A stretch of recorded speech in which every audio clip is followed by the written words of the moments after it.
नमस्कार बंधुरा आमी झुमा झुमाज किचेने तुम्हारे सबाइके स्वागत। आजकेर रेसिपि पनीर भापा बा भापा पनीर।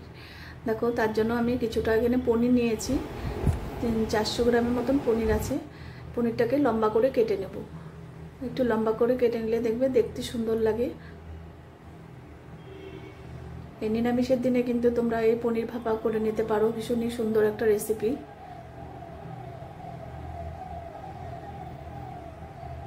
আর এখানে আমার কিছু মশলা আছে, এখানে পোস্তটা ভিজিয়ে রেখেছি আগে থেকে, এবার কাজু বাদাম আর সাদা সর্ষে। পোস্ত ভিজিয়ে রাখলে দেখবে তাড়াতাড়ি পেস্ট হয়ে যাবে। এবার পনিরটাকে আমি কেটে ধুয়ে নেব। আমি পনির সব সময় ধুয়ে রান্না করি, তোমরা কিন্তু পারলে ধুয়ে নেবে। বাইরের থেকে আসে দেখবে পনির অনেক নোংরা থাকে।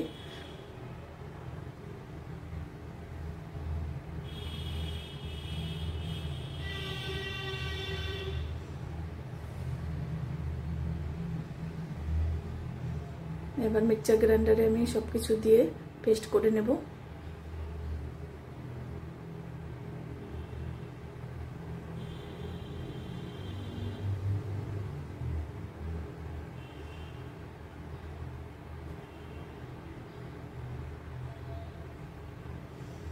এবার কড়াইয়ে আমি সরষের তেল দিয়ে দেবো। সরষের তেলে রান্নাটা করব। এবার তেলটাকে খুব ভালো করে গরম করে নিতে হবে।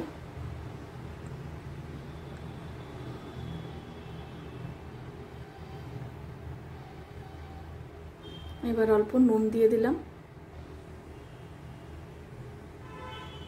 কাশ্মীর লঙ্কার গুঁড়ো অল্প, খুব অল্প অল্প দিতে হবে, আর অল্প হলুদ।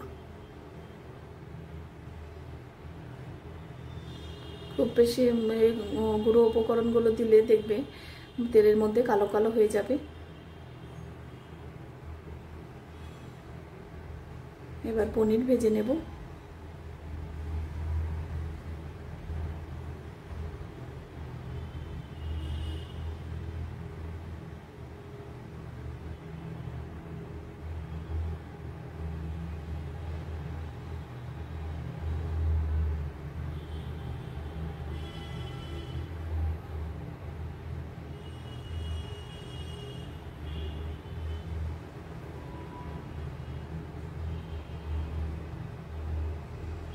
পনির কিন্তু খুব বেশি ভাজবো না, হালকা করে ভেজে নিয়েছি। তোমরা চাইলে কাঁচা পনিরতেও করতে পারো, কিন্তু কাঁচা পনিরের থেকে দেখবে হালকা ভেজে নিলে টেস্টটা কিন্তু খুব ভালো হবে।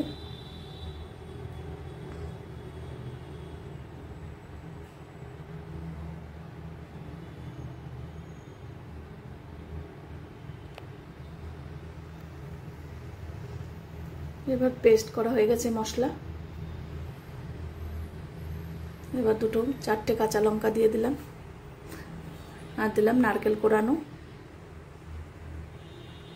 আর অল্প টক দই। এবার আবার পেস্ট করে নেব। এবার একটা টিফিন বাটি নিয়েছি, এরকম উঁচু ধরনের টিফিন বাটি নিলে ভালো হয়।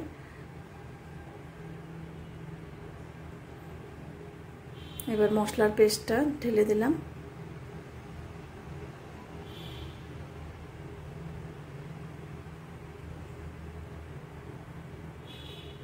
এবার দিলাম 4টে কাঁচা লঙ্কা, আর পনিরগুলো এবার দিয়ে দেব।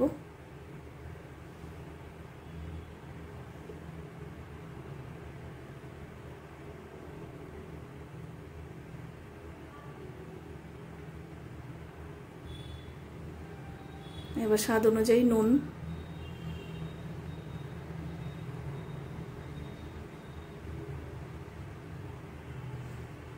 এবার যে তেলটা ছিল পনির ভাজা সেই তেলটাও দিয়ে দিলাম। তো খুব সুন্দর একটা কালার এসে যাবে, দেখো কি দারুণ লাগছে।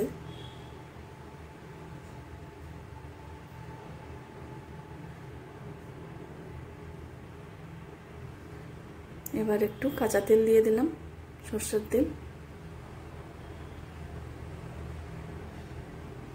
এবার ঢাকনাটা লাগিয়ে দিতে হবে। এবার দেখো একটা কড়াইয়ে জল বসিয়েছি, জলের উপরে স্ট্যান্ড দিয়েছি, স্ট্যান্ডের উপরে ওটা দেব।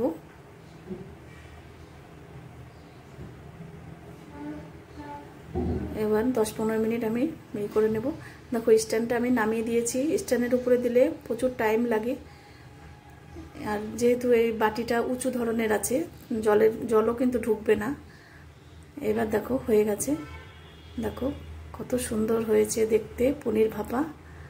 তোমাদের যদি রেসিপি ভালো লাগে একবার হলেও কিন্তু ট্রাই করো, দেখবে ভীষণ ভালো হবে। আর তোমরা যদি ইউটিউব থেকে দেখো তাহলে চ্যানেলটিকে সাবস্ক্রাইব করে রেখো, আর ফেসবুক থেকে দেখলে পেজটাকে ফলো করো, তাহলে আমি যখনই যা নিত্য নতুন ভিডিও ছাড়বো তোমাদের কাছে সঙ্গে সঙ্গে পৌঁছে যাবে। এবার দেখো একটা থালায় সার্ভ করে দিচ্ছি।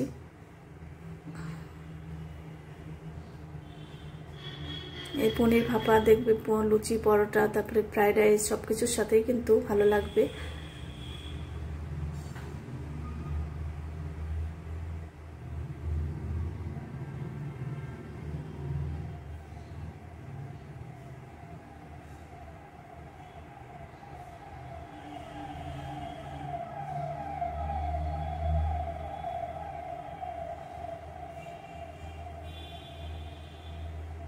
আজকে তাহলে আমি এখানেই রাখছি। এরপরের দিন আবার নতুন কোনো রেসিপি নিয়ে হাজির হয়ে যাব। এই গরমে তোমরা সবাই সুস্থ থেকো, ভালো থেকো। ধন্যবাদ।